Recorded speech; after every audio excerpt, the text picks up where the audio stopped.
Good evening, everyone. Welcome to the International Affairs Forum at Northwestern Michigan College. It is excellent to have you all with us here in person and joining online. Let's take a moment to say hello to the folks viewing in Leland tonight at the Old Art Building. That's a satellite partner of the International Affairs Forum, as well as our new satellite partners in Rogers City, the Zonta Club of Rogers City, meeting at the Presque Isle District Library. So you can give them a wave over there. Welcome. There's the camera, yeah. Okay, you did well, you did well. My name is Alex Tank. It has been a pleasure and an honor to serve as the director of the International Affairs Forum this season, and it has been quite a season. You all have been part of a remarkable series of programs since last September. We've heard from experts on Israel and Gaza, Russia and Ukraine, global migration and our southern border. We've learned about Australia and the Indo-Pacific with our partners out at the Old Art Building in Leland. We've learned about global economic megatrends. I learned that term together with all of you. And the humanitarian and governance crisis in Haiti, student protests and social movements with our International Affairs Forum student leadership team, our NMC students. And most recently, about the media landscape and journalists, the media landscape for journalists and citizens last month, a couple weeks ago. Now we'll learn more about trade and diplomatic relations across our North American continent. Tonight's program is presented in partnership with the Economic Club of Traverse City, and I'd love to give a warm thank you to Norm Plumstead, the programming chair of the board there, and Kathy Dixon, who have helped to bring this together. So we'll give the Economic Club a round.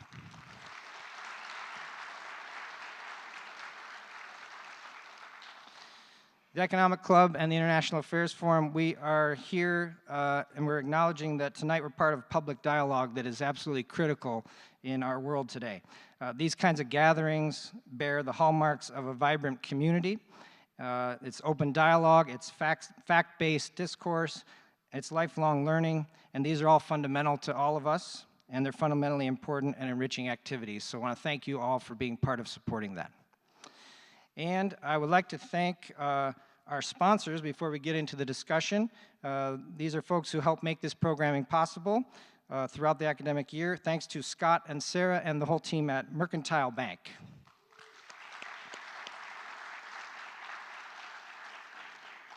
Also like to thank our business community members. That is Century LLC, Desmond Liggett Wealth Advisors, Nicolay Bank, and Paul M. Schmuckel.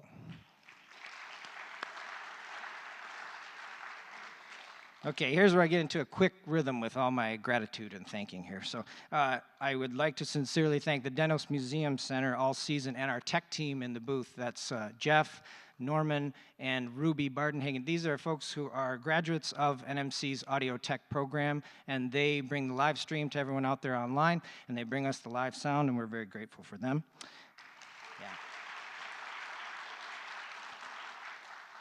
Also, all our volunteers, we have some from the student leadership team tonight, from our IAF Advisory Board, all volunteers, and our hardworking committees. Especially, I want to thank one person who makes these in-person experiences such a pleasure, and that person is named Dana Vandewater. Let's give a hand to Dana Vandewater. Dana's responsible for how smooth the reception goes and making this all such an inviting atmosphere for all of us. So thanks to Dana.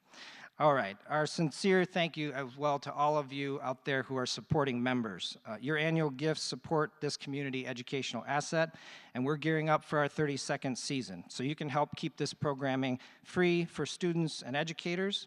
You'll help fund our 13th annual Academic World Quest program for high school students.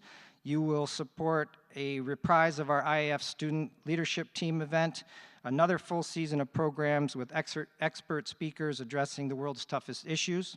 And if we're talking about supply chains, we've got more supply than demand with those challenging issues, so you can help with that. And we hope you will, and thank you. Quick reminder here to silence your mobile devices, please. I have to make sure I do that myself. Okay, here's how this program will work. I'll be back up to join you for a Q&A period after the moderated conversation with our diplomatic guests. For everyone online, you can submit questions via the Zoom Q&A function at any point during the program. And for everyone here in person, you can find question cards, and you can also flag down one of our volunteers. We'll collect those cards after the moderated conversation segment. And for everyone online and in person, you can email your questions to iaf@nmc.edu. So that's the preferred method. I can read that penmanship really clearly. I think I used that joke last month, but it's a good joke. Okay, now to get this conversation going, I am honored to introduce our moderator for this evening, and he will introduce our diplomatic guests. Mike Lehnert is the co-chair of the International Affairs Forum. He retired from the Marine Corps in 2010 as a Major General after 37 years of service. He then served as Senior Advisor to the Commissioner for Customs and Border Protection. Until 2017, he served as the National Vice Chairman of Student Veterans of America. He serves as the National Chair of the Advisory Board of the Endangered Species Coalition, indulging his passion for the environment. He has been honored with the Peacemaker Award and the National Conflict Resolution Center, honored with the Peacemaker Award by the National Conflict Resolution Center for his work defending human rights at the Guantanamo Detention Facility, where his experience was documented in Karen Greenberg's book, The Least Worst Place. He and his wife, Denise, are delighted to be part of this vibrant community, and we are very grateful that they decided to make Northern Michigan their home.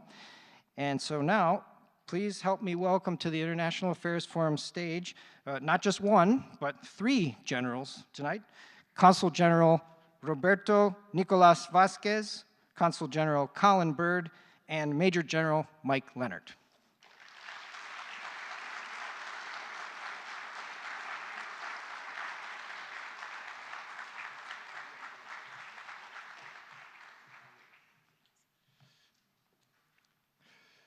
Well, good evening. And while our other generals are taking their seats, it's my distinct privilege to tell you a little bit about these two remarkable men who represent two great nations in this continent to our north and our south, Canada and Mexico. Colin T. Bird, Consul General of Canada in Detroit. Colin Bird is a graduate of Harvard University, University of Ottawa in 2003, and he joined the Foreign Affairs and International Trade Canada in 2009. He has served as counsel to the NAFTA Secretariat and in the department's Trade Law Bureau. There he focused on trade remedies in aerospace and softwood lumber. Trade issues, he was a director in the North American Bureau of the Trade Negotiations Branch, and until 2019, he served as a Minister Counselor for Trade and Economic Policy at the Embassy in Washington, D.C. That's the Canadian Embassy. There, he was responsible for all aspects of the United States-Canada trade relationship, including the two countries' cooperation in multilateral forums. He has also represented Canada before dispute settlement panels and the appellate body at the World Trade Organization, and most recently he was the executive director in the trade policy branch responsible for multilateral trade matters, particularly Canada's membership in the World Trade Organization, and there he served as Canada's senior trade official at the Organization for Economic Cooperation and Development, where he chaired the Trade Committee at the G7 and G20. Now I'd like to introduce Roberto Nícolas Vázquez, Consul General of Mexico in Detroit. Roberto Nícolas Vázquez has been a member of the Mexican Foreign Service since 2007 and currently serves as the Consul of Mexico in Detroit, a position he has held since April 2022. Prior to this role, he was the coordinator of political affairs for the North American desk at the Mexican Ministry of Foreign Affairs from 2020 to 2022. From 2017 to 2020, he served as director for U.S. political affairs within the same division. Earlier in his diplomatic career, Vázquez was deputy consul of Mexico in Orlando, Before that, he held 2 positions at the Consulate General of Mexico in Dallas, first as Consul for Protective Services and earlier as Consul in charge of Community Affairs. His service also includes a role as Deputy Representative of the Mexican Immigration Bureau at Mexico City International Airport. He holds a bachelor's degree in international relations from the Instituto Tecnológico Autónomo de México. He has completed several specialized diplomas, including a diploma on immigration policy from the Centro de Investigación y Docencia Económicas and the Konrad Adenauer Stiftung. I hope I didn't destroy those names too badly. I am lo siento mucho. Ladies and gentlemen, please join me in a warm welcome for our guest tonight.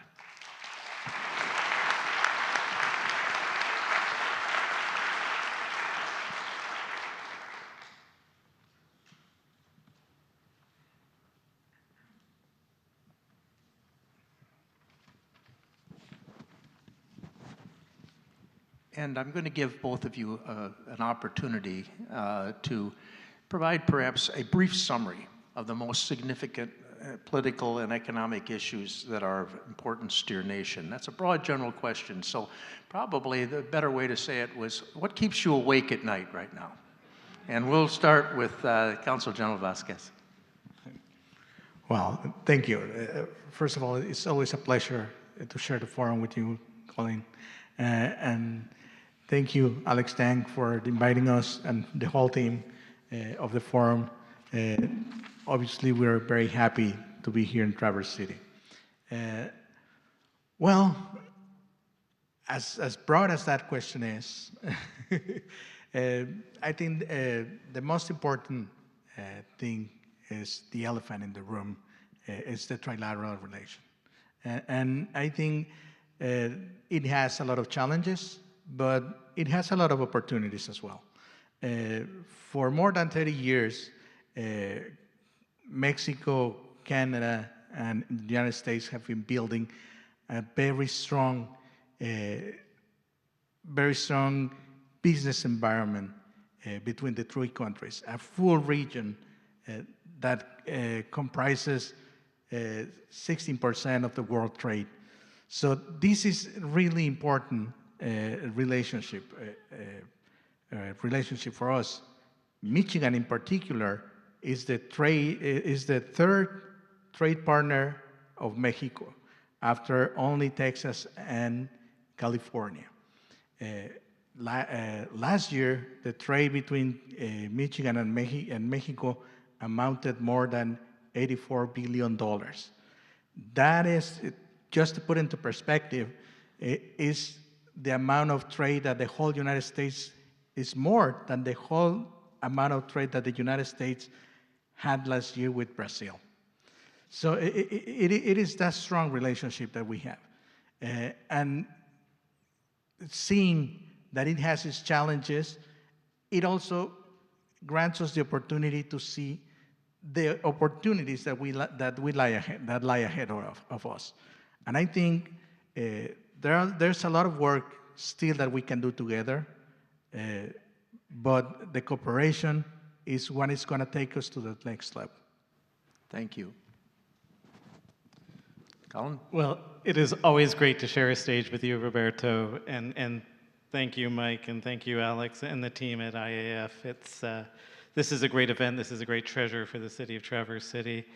And it's lovely to be in a museum that features not just the great tradition of Inuit art from your country and ours, but contemporary Inuit art that tells the story about a dynamism of our northern peoples.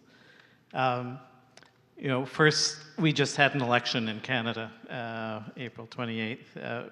First, second, third issue addressed in that was our relationship with the United States, the tariff challenges that we've seen over the last few months, and really the nature of our place in what has been the American project for the last 80 years.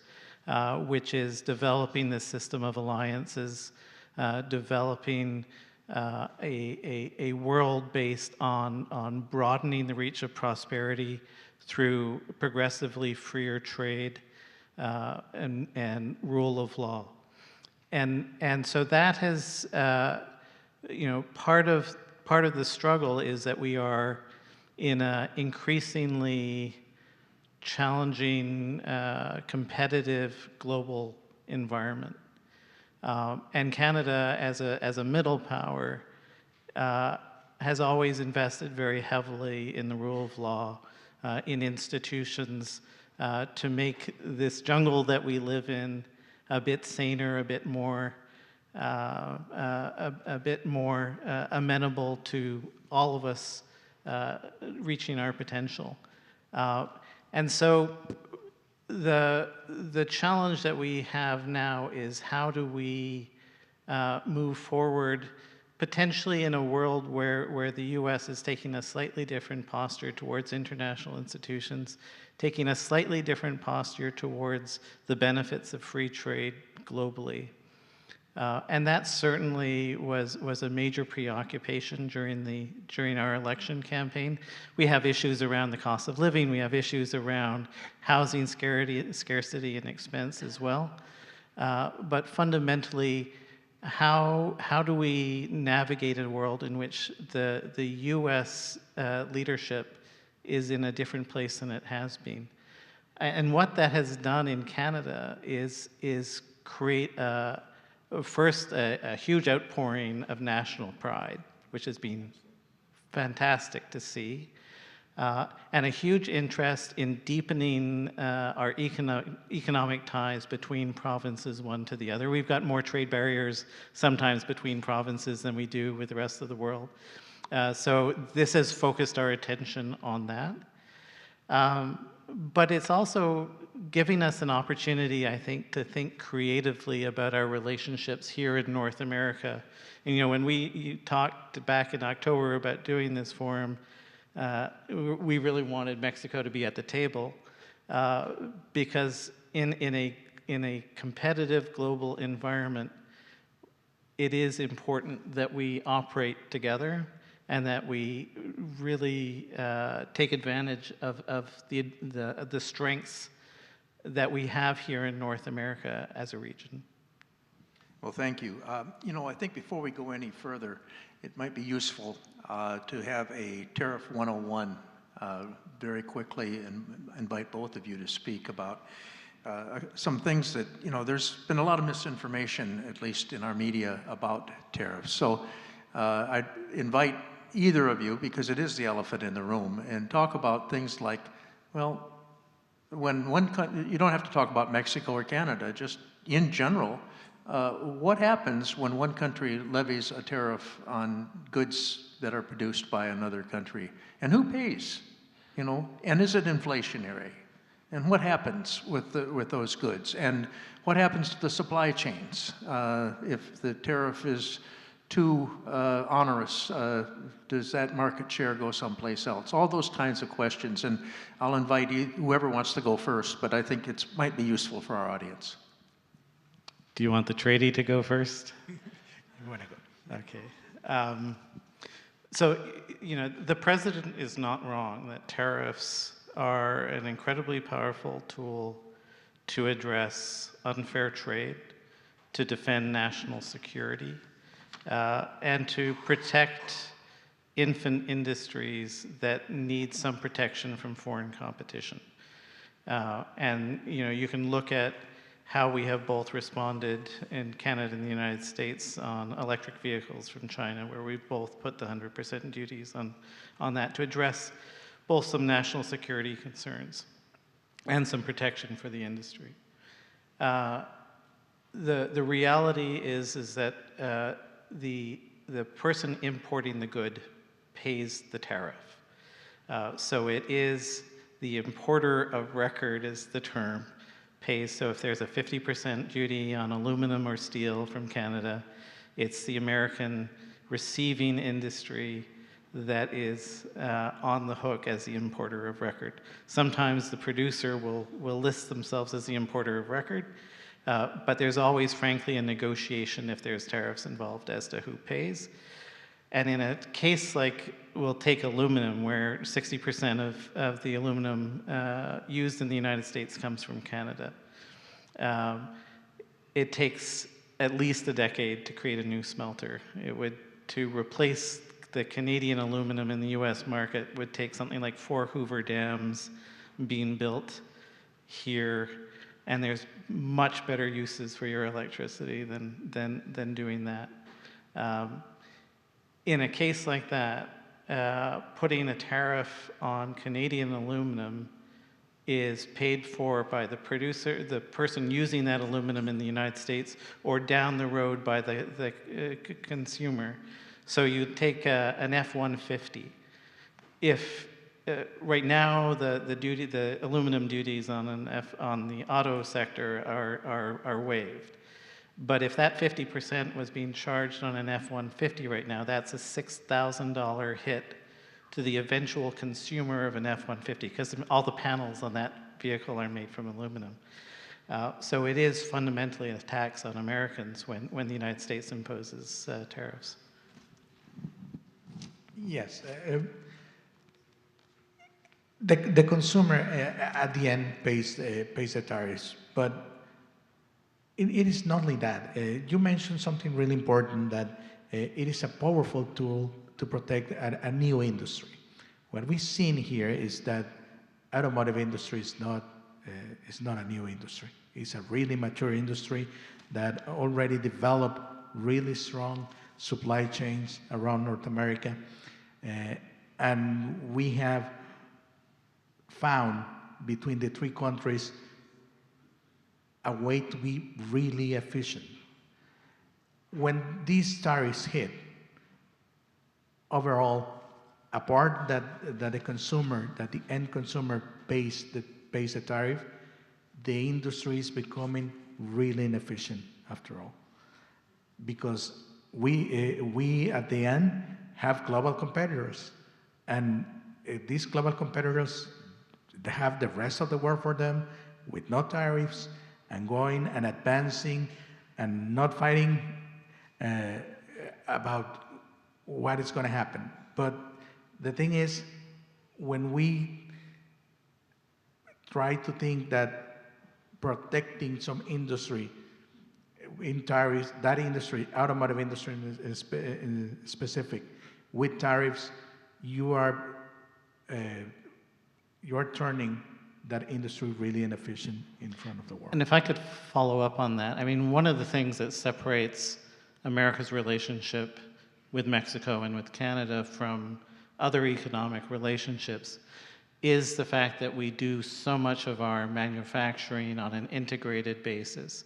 So, 70% of what the US imports from Canada is actually inputs to further manufacturing here in the United States. I think it's something fairly similar for Mexico.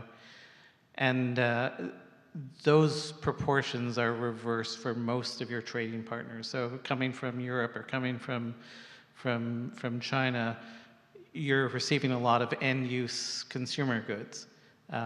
What is different about this North American relationship is that we make things together. And that's particularly true for Michigan from both Canada and from Mexico. Just one last thing. And for those people that think that only automotive industry is the one affected, they are wrong. If you drink some beer, that aluminum can is being affected. And from now, producers are taking the hit, but how much longer will be able to do that? That soda you have in the can also is taking a hit. And construction, also those steel beams are taking a hit. So it's going all across industries. It's not just the automotive industry. Well, thank you, Roberto. You've both mentioned a little bit, in fact, a lot about the importance of the Northern Hemisphere.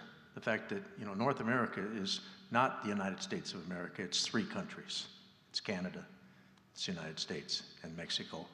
But before we get into that, I wanted to do some audience participation. I want a show of hands. How many of you have a parent or a grandparent who got to this country via Mexico or Canada? Just out of curiosity. Okay, fair number.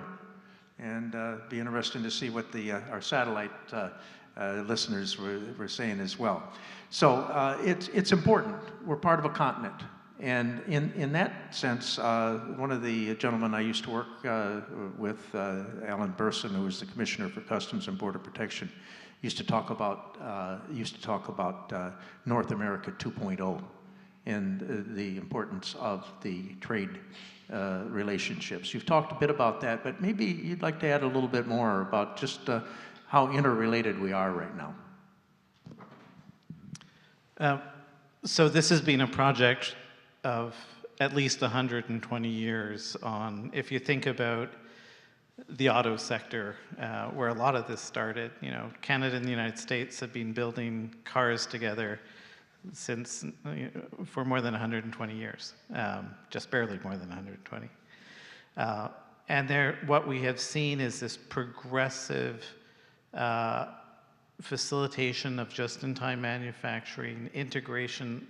I always call the Midwest, Quebec, Ontario, an integrated economic region. And the objective of U.S. policy for much of that time, through the Auto Pact, through the original Canada-U.S. Free Trade Agreement, then the NAFTA, and then the renegotiated USMCA, was how do we reduce the barriers so that there can be an efficient flow of goods and services between our three countries so that we can outcompete the world. And there was a concern in the last period of time around, does this disadvantage the high-wage jurisdictions? Are we seeing manufacturing going offshore too much? And that was really what motivated the conversation we had with the first Trump administration, that resulted in what I call the grand bargain between the three countries, which is let's be supportive of Mexico's efforts to increase its wages, which happened. Let's actually create more preferences for supply chains being in North America, which has happened. Let's stem the flow that we are seeing of investment away, particularly from the Great Lakes region, to China, to Vietnam, and to a certain extent Mexico as well. And make sure that this region, the Midwest and Canada, are vibrant again. And the reality is that that's been extraordinarily successful. You know, Mexico was very successful at getting a lot of manufacturing from Vietnam that was going to Vietnam and China back into Mexico. It was never going to come back here, but it came back to Mexico under the USMCA. You see, if you look at the investment figures over the last, since the USMCA was signed in 2020, record-breaking reinvestment in Midwest manufacturing, a return of a lot of the Canadian investment that we were starting to see go offshore, coming back into the Midwest on both sides of the border here. So from my perspective, and I'm biased because I was down in Washington when we negotiated it, but what we saw was exactly what President Trump was looking for, which was let's privilege the high wage jurisdictions. Let's bring supply chains back to North America. And we did it eventually. It started as a bigger than neighbor conversation, but we turned it into what's a win-win-win for the three countries in North America. Roberto, anything you want to add? Yes. The thing, you mentioned something really important, is that the last Trump administration, they have very clear objectives, and they put it on the table. This time we haven't seen them. We're yet to see them. and we only have uncertainty. And I think the industry can no longer hold so much uncertainty. And it's really important to have this conversation, the sooner the better, because it is in the interest of the three countries to sit down, get into agreement, and have clear views of what each of us are seeing for the future of North America. Well, thank you. You know, you've had a chance to travel around Traverse City a little bit, and you probably recognize why we're a major tourist destination. I'd like to hear from both of you. What's happening in Canada and Mexico as far as both decisions to visit the United States as tourists or as students, because education is an extraordinarily important aspect of it's one of the things that we produce here. We're sitting here in this auditorium in a great local college, and we're proud of it. And we welcome our students from other nations. But, you know, there's mixed messages we're sending right now. So what are you seeing in your countries as regards to either coming here to study or just for recreation? So there has been a significant drop. You know, if the airline group a month ago were saying was that bookings on flights from Canada to the United States for the summer were down 70%, which That's 7-0? 7-0. Here, it's been double digits on some of the bridges. Frankly, I'm most familiar with the Windsor-Detroit crossings. That's been less impacted because a lot of that is consumer commuter traffic, so that is not as much discretionary. But that is a major impact on the U.S. tourism industry. I think it's 365,000 people crossing that border every day in normal times, the U.S.-Canada border. And so that is and we're the number one source of tourism to the United States. So that's a big hit. A lot of that was the annexation conversation that, I'll use the diplomatic term, that was not received well. It's also the tariffs. It's also some concerns around border formalities and how, you know, stories appear in the media. You know, we have our advice has been quite consistent to Canadians about travel here. It's not, we haven't put up big red flags. We've talked about searching of electronic devices, but by and large, it's been a steady message from the government of Canada about coming down to the United States. But the tenor of the conversation has had a big impact. I fundamentally believe that this relationship is much bigger and much stronger than the immediate moment we're in. But to say it hasn't had an impact would not be an accurate reflection. For Mexico, the United States is the top destination for tourists.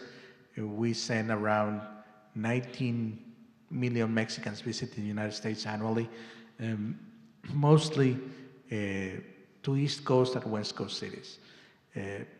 There's few of them that comes visiting Midwest. I think there's a huge opportunity for Michigan marketing winter sports in Mexico.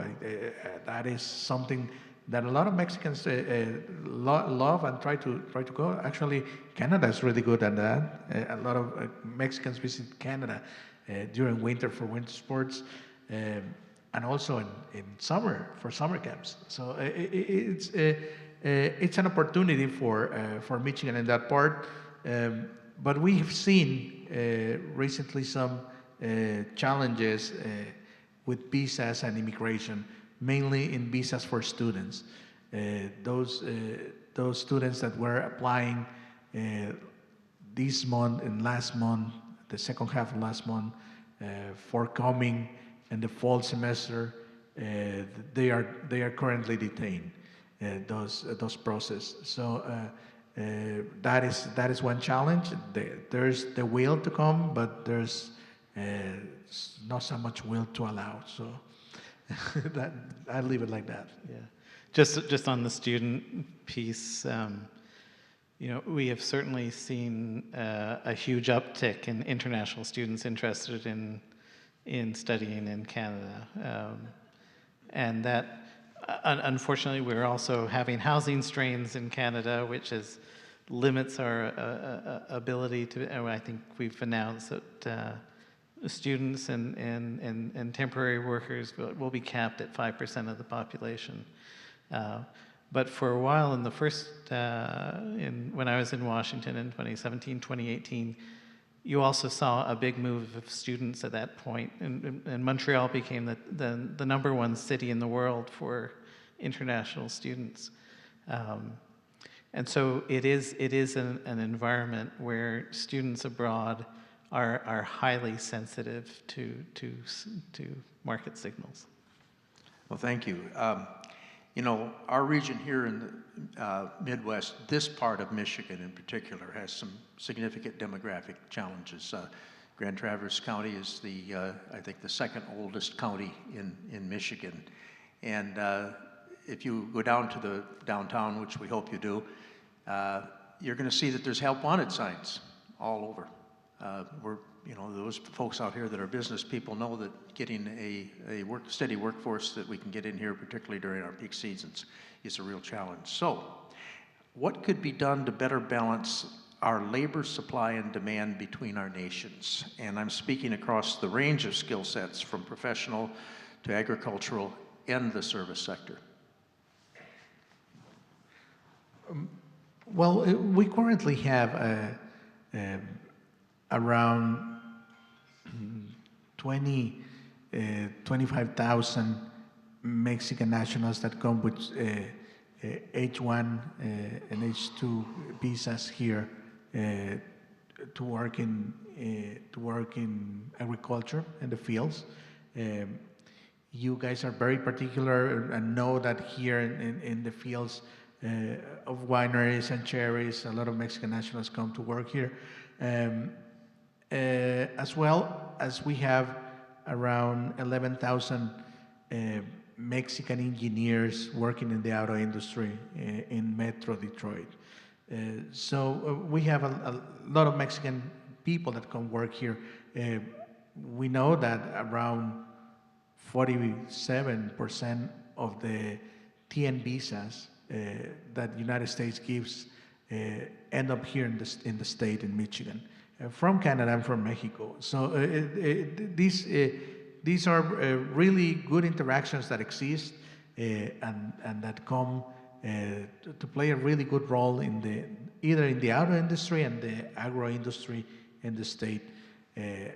Also, I see more opportunities in there, but one of the best ways to incentivize this is try to do these connections and with the employers, and as well trying to send a message that they are welcome, because sometimes they are willing to come, but they are hesitant to come to the state because there are maybe better opportunities in Canada. Just saying. What a segue. Thank you. Yeah, great job.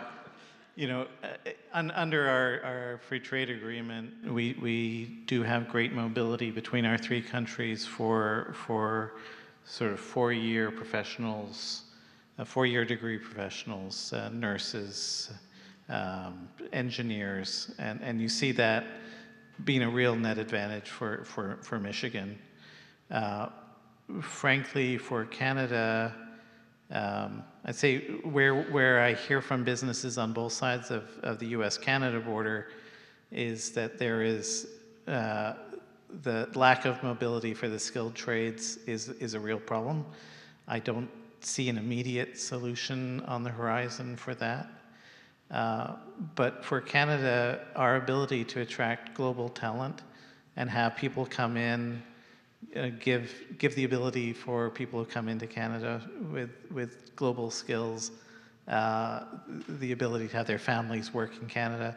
All of that and the sort of the ease of entry for global talent into Canada has been a huge comparative advantage for us. I think you've got some more challenging political questions on immigration, but right, left, or center in Canada, there has been a tradition of seeing immigration as a net positive. We're bringing in close to 500,000 people a year, which is like 5 million for the US in comparative terms. There's starting to be stresses and strains now about immigration and how it's impacting our housing shortage.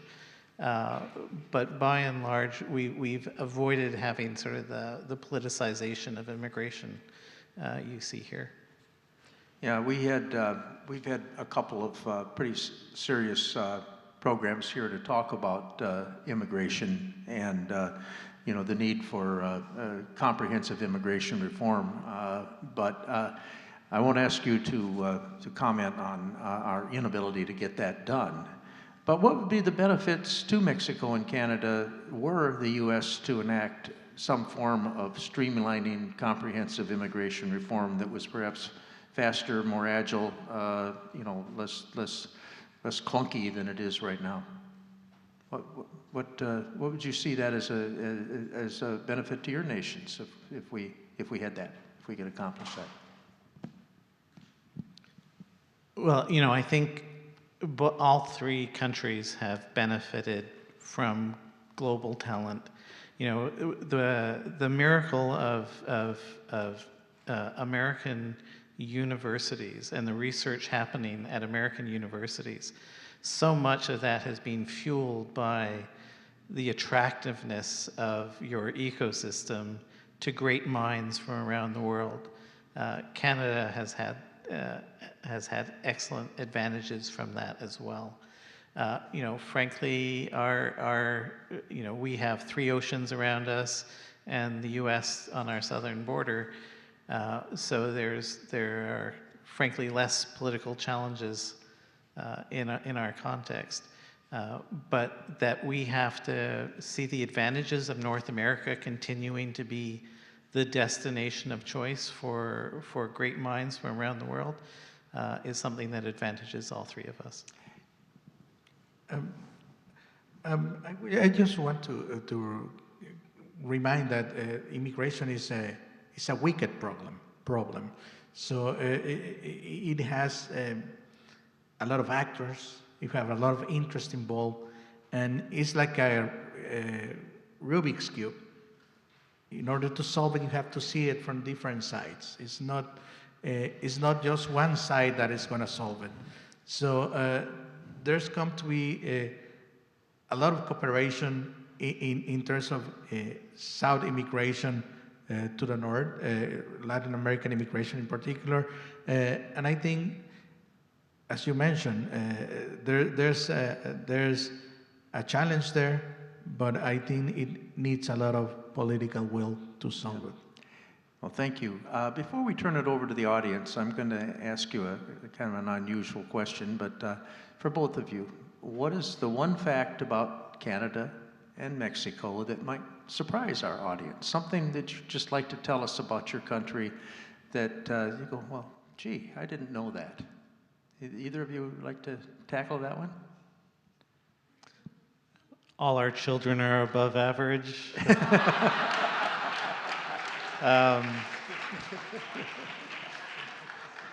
We're humble. I think one of the things that sometimes surprises Americans is that we are one of the most heavily urbanized societies in the world. We've got lots of space, we've got a lot of land, but we're actually very highly urbanized. We have a very impressive high-tech infrastructure. You're just a little ways away from Canada's Quantum Valley here. We're the first country in the world that developed an artificial intelligence strategy. The high-tech and innovative ecosystem in Canada, I think, is bar none. And we've got the most highly educated workforce and most literate workforce in the world, according to the OECD. And I didn't plant that when I was there. That's their determination. And so those are just incredible assets at this time in history. Thank you. Roberto, I'll give you an opportunity to brag about Mexico a little bit. Well, if you don't know, maybe Mexicans, we like to party and party hard. But also, we like to work hard.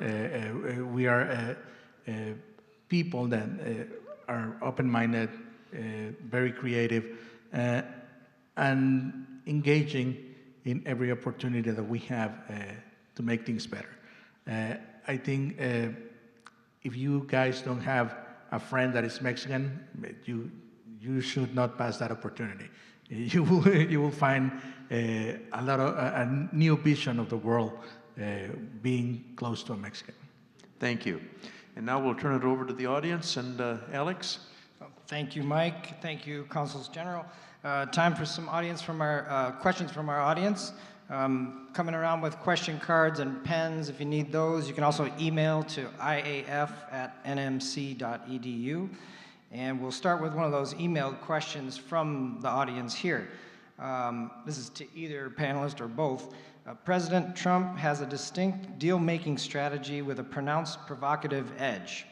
To what degree do your business communities take this into account when adjusting their trade projections? In other words, how serious are his threats taken by business leaders? Well, we always take the U.S. president seriously. The U.S. population elects your leaders, and on that basis alone, they deserve complete respect. Look, it's what our business community desperately looks for, just like the American business community, is stability, predictability, and ability to plan for the long term. And what we have seen is sort of yo-yo tariff policy and a lack of business decisions are made on big business decisions are made on long-term understanding of the environment. So we take disruptions to the ecosystem very seriously. I would say that the Prime Minister and the President, and from their first meeting in the Oval, I think it got off to a great start. There is I think a good dialogue going on right now between our two countries about our economic and security relationship. It is such a broad relationship. And as Consuls General, it's also heavily influenced by what they're hearing from around the United States. And certainly when I was just up at the Mackinac Policy Conference, I talked to a lot of people there, Republican, Independent, Democratic, and all of them, I never heard one person support a stable, long-term, high-tariff policy vis-a-vis Canada. Not a single voice that supported that position. Support for the art of the deal and using threats sometimes for potential gain, but I never heard anyone suggest that in the North American context, a stable, high-tariff policy made any sense. Thank you. Roberto? As well, in Mexico, obviously, is the word of the leader of the United States is taken very seriously. And as that, the president of Mexico has been having good conversations with President Trump. They have really points of coincidence, some points that are that still need work to do. But I think as long as there's this communication, we have we have a lot of work to do, and we have some future in the conversation. I think as long as we keep the conversation open, we have some room for understanding. Thank you. Very good. Next question is for Consul General Bird. The folks at the Old Art Building in Leland would like to ask, with your WTO experience, how has all the tariff back and forth affected the WTO's trust and willingness to work with the U.S.? Well, I'm not there now.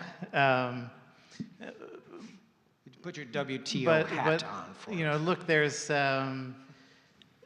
has been a consistent effort to address unfair trade, and the rules at the WTO need to be developed and moved forward in a way to deal with some of the modern challenges that we're seeing in terms of trade practices that are not consistent with fair and broad trade.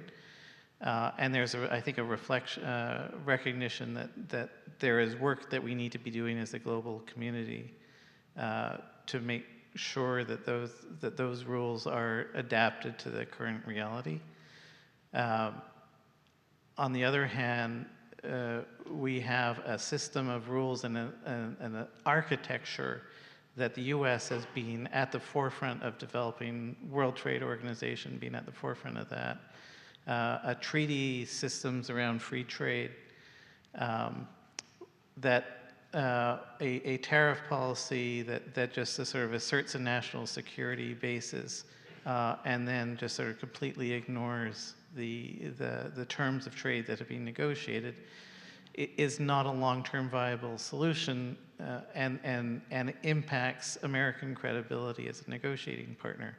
And so that is something that I think the administration is having to address and think about in terms of what kinds of deals it does want to make with the rest of the world. And fundamentally, from the perspective of a country like Canada, where a rules-based system is highly valued, we have a lot of work to do to make sure that we are in a position to construct the rules and construct a system that works in the modern age with all the different challenges that are emerging. Thank you. So we'll continue that solutions-based answer, and this is for you, Roberto. This is from here in the audience. What would each of you, we'll start with Roberto, what would each of you like to see in the short term and the long term regarding U.S., Canada, Mexico trade policy? Something that would be a win-win, like you mentioned that we used to have, the agreement that we used to have. What would be some short-term and long-term solutions? Well, what we would like to see is some clear objectives from the Trump administration coming to the table, and start discussing the future of the USMCA. I think we are the supply chains already bound our three countries together, so we need to step up to the challenge and do some work together, some cooperation in that direction. I think it's going to happen sooner than later. You know, fundamentally, the rules of the road that we negotiated with the Trump administration in its first term, I think they've been proving their worth. I don't think there's anything fundamentally needing reform in how we have arranged the trade arrangements amongst the three of us.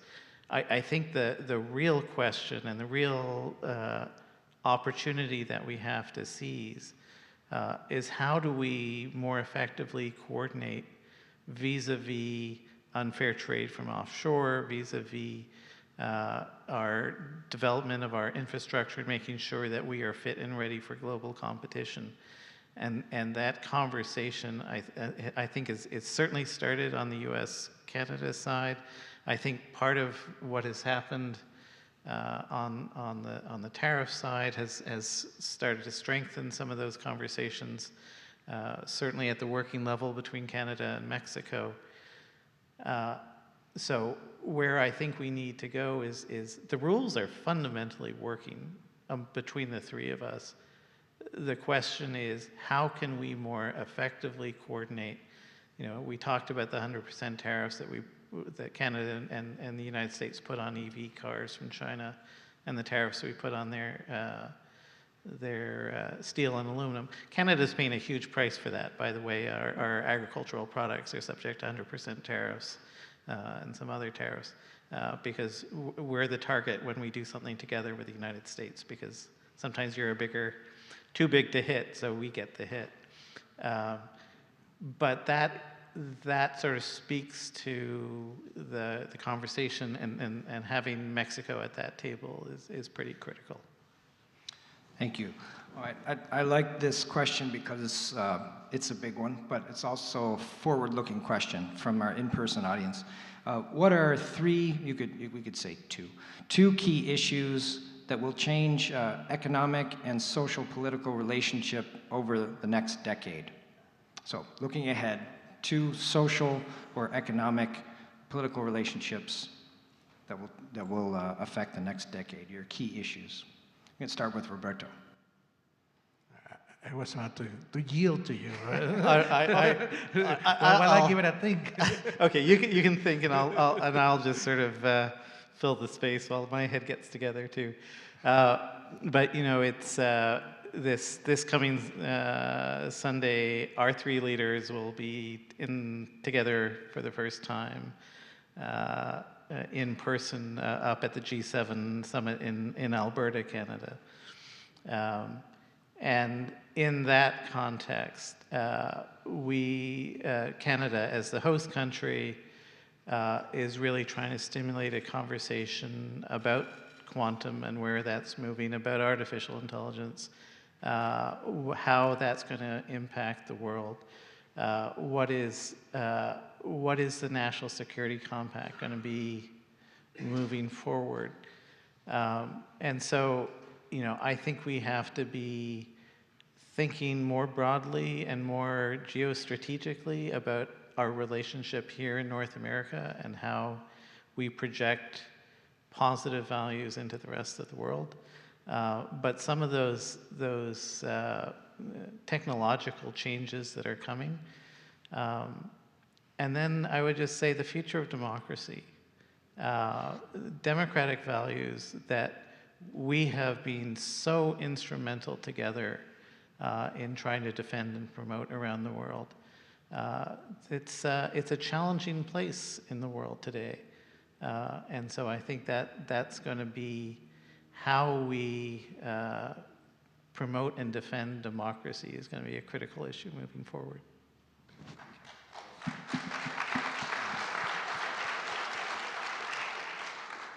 Yes, definitely one that I find coincidences artificial intelligence is artificial intelligence is something that is going to change society in a way that we still cannot foresee. When we were negotiating the last USMCA TAMEC, our AI was not even in the discussion. So that is something that we have an opportunity to integrate into the new conversation. And another thing that it's really important to do is change the paradigm about immigration, and that is something really important to turn that page into thinking that the enemy is the neighbor, and finding that we are actually partners and we're working for the same objectives. We are not, the immigrant is not the enemy. The immigrant is a partner in advancing the society as a whole. So I think that paradigm is really important. That is some challenge that we have ahead.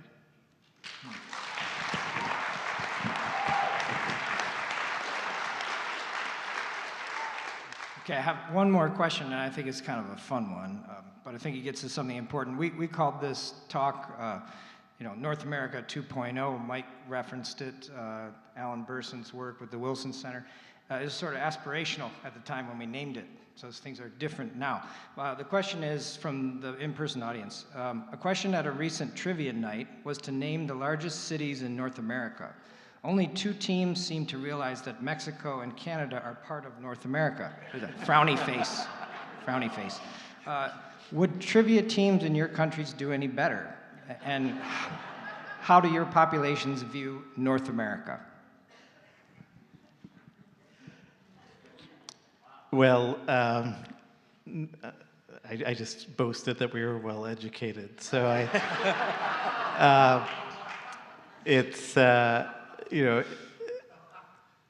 I sometimes worry that we don't pay as much attention to the extraordinarily important relationship that we have with Mexico as we should, and so I think actually it was really the U.S. who really said we need to bring Mexico into the family when we created when we moved from a Canada-U.S. free trade agreement to the NAFTA, and I think that was the right impulse, and Canada we get there eventually. But we are in a place where you do have. Toronto is now larger than Chicago. It's growing at leaps and bounds. You're seeing such a dynamic set of urban centers growing up across Canada. Often they are amongst the top 10 cities to live in the world. We're extraordinarily proud of that, and it's such a huge asset to Michigan to be just an easy day's drive from the economic hub of one of the 3 countries in North America. For Mexico, in Mexico, the cities in the United States are well known. We know population in Los Angeles, and we know it by the number of Mexicans that live there. It's the 2nd city with most Mexicans in the world after Mexico City. So we have a pretty good understanding of the United States. I think with Canada, not so much. It's working to do. But Toronto is a very loved city in Mexico. So we have a lot of links with Toronto. We actually have, for us, Michigan is really important with the relation with Canada because through the Ambassador Bridge crosses around 50% of the trade of Mexico with Canada. So the understanding and the links with Toronto and Ontario in general are huge. So we have a lot of connections. We're growing, and hopefully we can educate Mexicans to learn about more Canada. Thank you very much. It's always a sad point to get to this point in the evening. I want to commend the audience for some phenomenal questions. There were many more like those to follow those questions. So great questions from everyone online and in person. Thank you. I'm going to leave time for some closing remarks from our guests. Before that, I'd like to thank Northwestern Michigan College, all of our community partners this season, all the people who bring you these programs. That's hundreds and hundreds of people who make this community asset possible for all of us. Here's something special, something novel for you. You can support IAF by attending ticketed events at the Traverse City Horse Shows this summer. Thanks to their city charity tickets program, a portion of sales go to select area nonprofits, and IAF is one of those programs. So check out world-class horse jumping and dressage and all the majesty of the equestrian world this summer, and you'll be helping to support IAF. So that's TraverseCityHorseShows.com. And let's see, until we see you again in the fall, I encourage you to support as a member or tell a handful of friends about International Affairs Forum. Watch your inboxes. Based on my email inbox, I think you have received a letter in the mail, and I want to thank all of you who have acted so quickly to support the International Affairs Forum, and we hope to see many joining as members and supporting this community asset that we're all part of. And I want to say that you are all vital in that way to our community of global citizens here at IAF and Northwestern Michigan College. Your active and ongoing commitment keeps this program going and heading into its 32nd season in September. So I want to thank all of you for that. You could give yourselves a round of applause for that. Thank you. Okay, now I will thank Major General Mike Lehnert for excellent moderation as always, and some final words from our honored guest. We'll start with... Before we do that, Alex, one other person needs to be recognized, and that's our director of IAF. Alex is much too modest, and I will have to tell you, from working with him, he has the work ethic of a Mennonite farmer. Thank you, Mike. Thank you, Alex.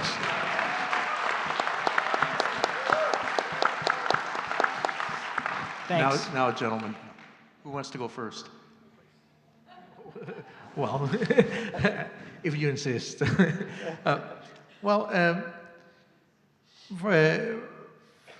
Mexico and the United States have a strong and really dynamic relationship. For better or for worse, we have institutionalized that relationship. Last time I checked, we have, between the United States and Mexico, signed around 3,000 agreements in whatever field you want it. It can be in security reasons, it can be in the border reasons, it can be in the ocean, looking for some kind of fish, in aerospace collaboration. We have wide range of collaboration. A relation that deep, it's bound to have its ups and downs. But we are together, we work together, and we know that together we can thrive and take our peoples to the future. And it is only a matter of time that we solve these problems and we can continue these relations. As in any relationship, you can have misunderstandings, but as long as you have a strong inner connection like we have the biggest people of the expat population of the United States in Mexico. That the United States has in the world is in Mexico. We have around 2 million Americans living in Mexico. And we have the biggest immigration and expats, so to speak, of Mexicans here in the United States. We have a lot of dual nationals that we share. We share a lot. We share, and we know when we talk with people in Washington, we know this relationship. We know that we are bound to work together, and this relationship is also expanding with Canada, and it is only a matter of time that what we see now as some bump in the road will be in the back mirror, and we can see that actually we're working together to make a better region, more competitive region, that we can understandably work together to share this better future.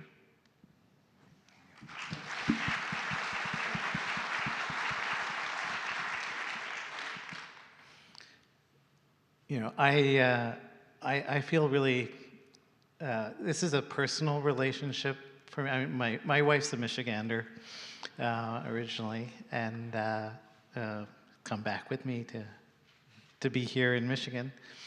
But I feel a real sense of pride in this relationship that we have created that has expanded over time to really embrace Mexico as well.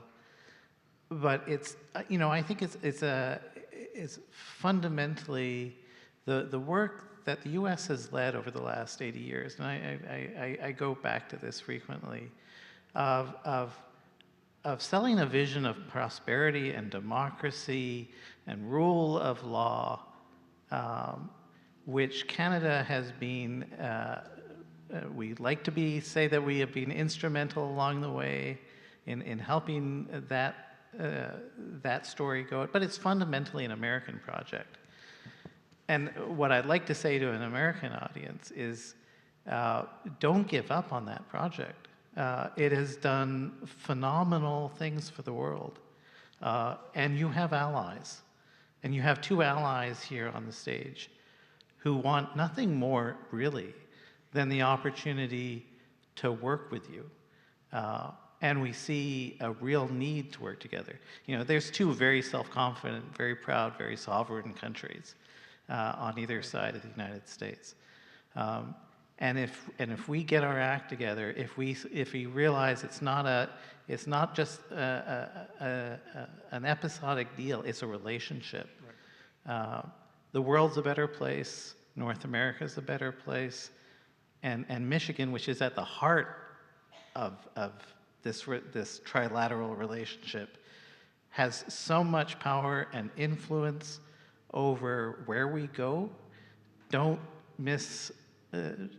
underestimate your influence on where we move together. And I hope it is moving together. I'm quite confident it will be moving together.